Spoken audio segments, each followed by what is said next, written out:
Assalamualaikum warahmatullahi wabarakatuh. Perkenalkan, nama saya Istiqomah dan NIM 22014911. Kali ini kita akan membahas tentang mengembangkan platform pendidikan online. Sebagai gambarannya, yaitu yang pertama tantangan utama, yang kedua kebutuhan belajar dan preferensi, yang ketiga strategi konten, yang keempat kecerdasan buatan atau AI, fitur interaktif, strategi penetapan harga, memastikan keamanan data, dan mengukur keberhasilan. Yang pertama yaitu tantangan utama. Di sini terdapat aksesibilitas dan ketersediaan internet. Salah satu tantangan utamanya yaitu ketidaksetaraan akses internet di berbagai wilayah Indonesia. Yang kedua, keterbatasan akses perangkat. Meskipun internet tersedia, tidak semua individu memiliki perangkat yang cukup untuk mengakses platform online.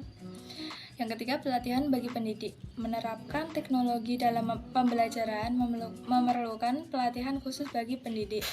Dan yang terakhir adalah keamanan dan privasi data. Dalam lingkungan online, keamanan dan privasi data menjadi perhatian utama dalam tantangan utama ini. Yang selanjutnya, kebutuhan belajar dan preferensi. Ada 4 untuk kebutuhan belajar dan preferensi. Yang pertama, analisis kebutuhan siswa, yang kedua pengumpulan data, yang ketiga kolaborasi dengan ahli, dan yang keempat pengguna teknologi. Analisis kebutuhan siswa ini, melalui analisis ini, perusahaan dapat memahami karakteristik, gaya belajar, dan preferensi siswa. Dengan pengumpulan data, perusahaan dapat mengumpulkan data melalui survei, wawancara, dan observasi.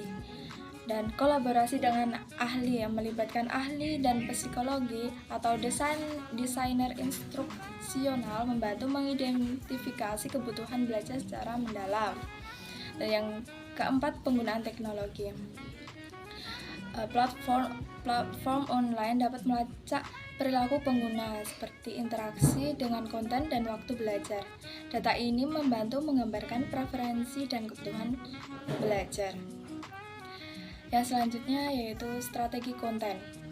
Yang pertama, penyediaan konten edukatif berkualitas. Memastikan platform digital memiliki konten yang relevan, akurat, dan berkualitas. Ini dapat berupa materi pembelajaran, video pembelajaran, modul interaktif, dan lainnya. Yang kedua, kolaborasi antar sekolah. Menerapkan kolaborasi dan pembinaan antar sekolah di semua jenjang ini memungkinkan pertukaran ide, pengalaman, dan praktik terbaik dalam menghasilkan konten yang lebih baik.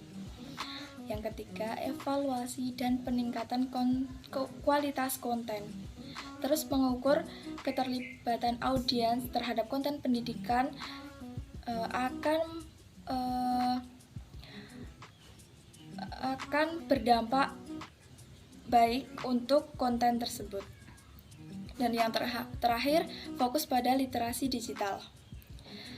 Selain konten materi, ajakan literasi digital kepada siswa ini akan membuat pemahaman tentang pengguna teknologi menjadi bijaksana dan etis serta nyaman. Yang selanjutnya yaitu kecerdasan buatan atau AI. Yang pertama, efisiensi operasional melalui otomatisasi. Teknologi AI dapat mengotomatisasi tugas-tugas rutin seperti pengisian data, pengolahan informasi, dan pemrosesan transaksi. Ini meningkatkan efisiensi dan mengurangi kesalahan manusia.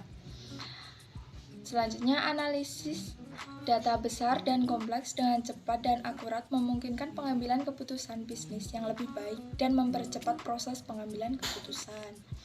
Nah, selanjutnya yaitu personalisasi pelayanan pelanggan.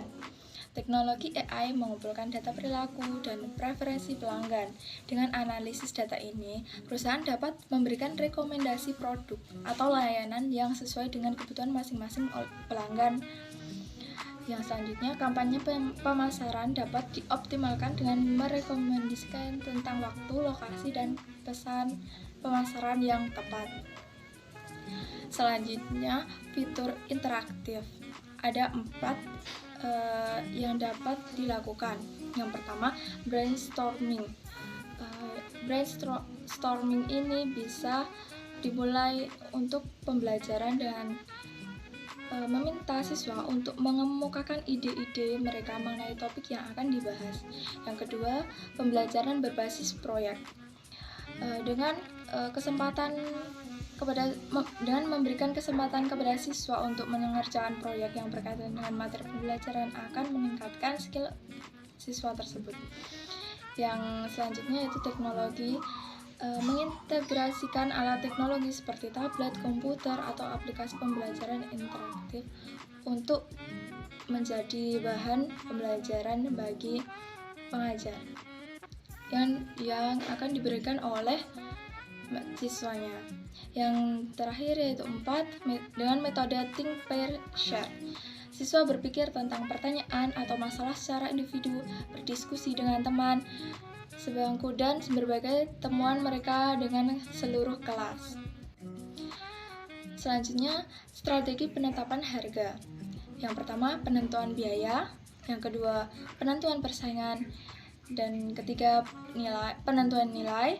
Yang keempat, penentuan harga fleksibel. Kelima, penentuan harga promosi. Di penentuan biaya, harga ditentukan berdasarkan biaya produksi dan distribusi produk dan jasa. Sedangkan di persaingan, harga ditetapkan berdasarkan harga pesaing. Bisnis menetapkan harga setara atau sedikit di bawah harga pesaing untuk memenangkan persaingan. Penentuan nilai. Di sini harga ditentukan berdasarkan nilai yang diberikan produk atau jasa bagi pelanggan.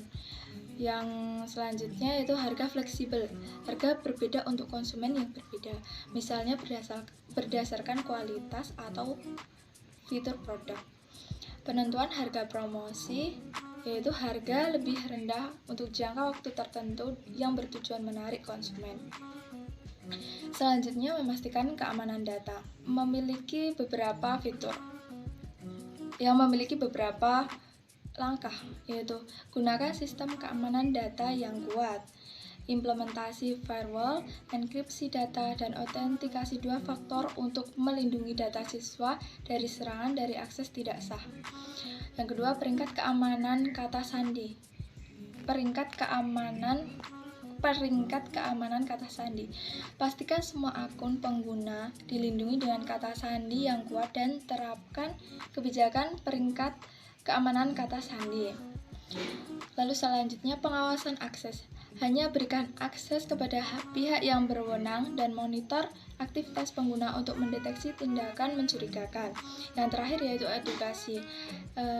Edukasi ini ditunjukkan untuk mencegah adanya tanda-tanda penipuan dan cara melaporkan kejadian mencurigakan kepada siswa, tenaga pendidik, dan orang tua.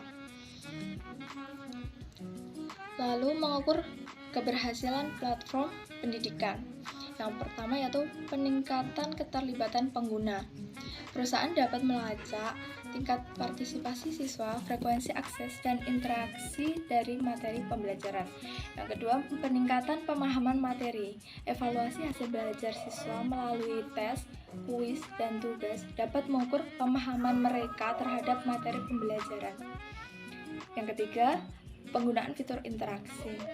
Jumlah pengguna yang memanfaatkan fitur interaktif seperti forum diskusi, sesi tanya jawab, atau kolaborasi dengan sesama siswa. Yang keempat, peningkatan kinerja akademik. Perusahaan dapat melihat apakah pengguna mencapai target pembelajaran dan mencatat peningkatan nilai atau prestasi akademik. Yang terakhir, umpan balik pengguna. Melibatkan pengguna dalam survei atau wawancara untuk mendapatkan umpan balik tentang pengalaman mereka dan perbaikan yang dapat dilakukan oleh perusahaan. Berikut merupakan daftar pustaka atau informasi yang sudah saya sampaikan sebelumnya. Bisa diperdalam lagi di link-link tersebut. Terima kasih. Assalamualaikum warahmatullahi wabarakatuh.